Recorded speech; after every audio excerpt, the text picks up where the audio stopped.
Hello everyone, welcome to our channel Kushi Yogalaya. Today let us explore seated yoga posture known as Paschimottanasana. Before we know the method and benefits, please subscribe our channel.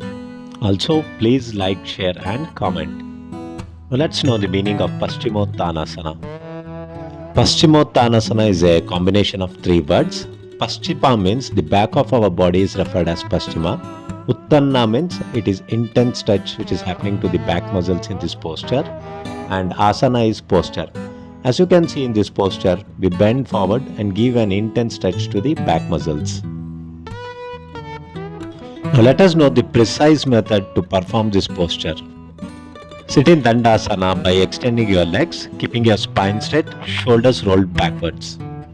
Now bend forward, keeping your spine straight, and grab the big toe with your middle finger, forefinger and thumb. Stay there. Breathe normally. Now with exhalation, you can further bend down, pulling your toes.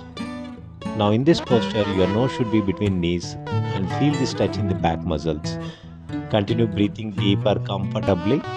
Stay in this pose for 30 seconds or as long as it is comfortable. Once after holding the posture for the set duration, slowly release your toes and sit in Dandasana. Let us know the common mistakes which beginners do which may lead to injuries, like bending the legs and giving the jerk. So this should be avoided at any cost because it may result in spinal injuries. Now if you are a beginner, all you have to do is grab a yoga strap.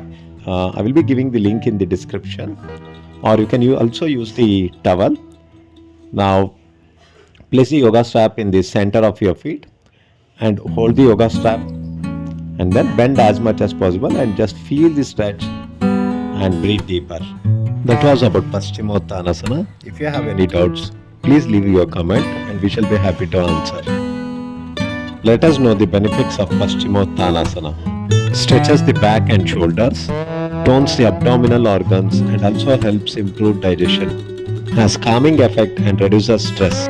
This pose may help in healing mild depression. Regular practice may help sleep quality. Thank you for watching the video till the end.